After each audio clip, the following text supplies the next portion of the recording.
Happy Tuesday, friends. Well, friends, part of your success in life is simply this. It's learning to say no to the things that you are not supposed to do so that you can create room in your life to say yes to the things that God is specifically calling you to do. Man, it's okay to say no. We need to learn to say no. You know, Jesus speaking in Matthew 5 verse 37, he says this. He says, let your yes be a yes. He also says, let your no be a no. When I read this passage of scripture, it truly set me free. It set me free from people pleasing, because not only did I realize that, man, there's absolutely room to be saying yes in our lives, but there's equally enough room, ample room for you to be saying no to. Friends, we need to learn to say no. It's absolutely okay to say no. Here's the thing about saying no, friend. No is not a bad word. No is not a sign of weakness. No is not a sign that you're not capable of doing the things that you're saying no to.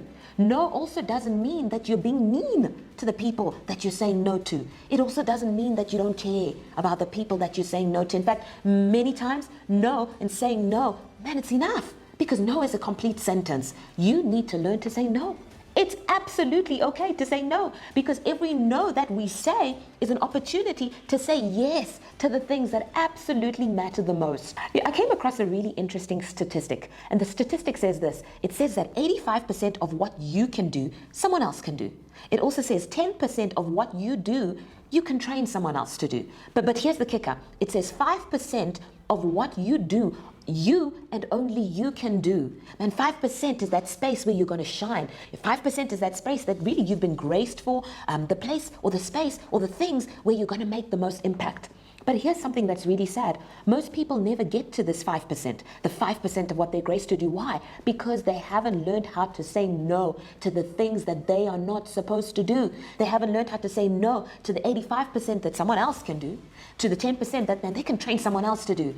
This reminds me of back in the early days of Designer Life. Now, for those of you that don't know, Designer Life is Faithful Church's flagship event for women. Now, back in those days, man, I remember I used to do everything. I did the vision casting, the marketing, the decor, and it wasn't because God hadn't brought people into our lives to help. You know, God had brought really amazing, awesome people into the ministry. But man, I remember those days, I was always burnt out, I was tired, I was stressed out about Designer Life, always complaining about having to do everything. Because, friends, I didn't want to say no. In fact, I was afraid of saying no, until I grabbed a hold of some of these principles that I'm teaching you today.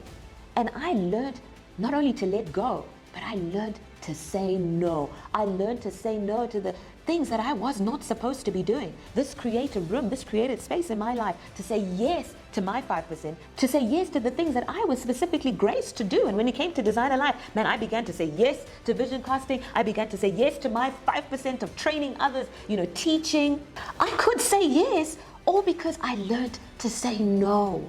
And the awesome thing is, when I learned to say no to the things that I wasn't supposed to be doing, not only did it create space in my life to say yes to my 5%, but it also began to liberate the people around me to begin to walk in their gifts, to begin to shine in their gifts too. And as a result, the conference began to increase in terms of influence and impact. And so, friends, I want to encourage you today, learn to say no, not only for you to grow, but also so that others can shine. You can do it. Always cheering for you. Bye-bye.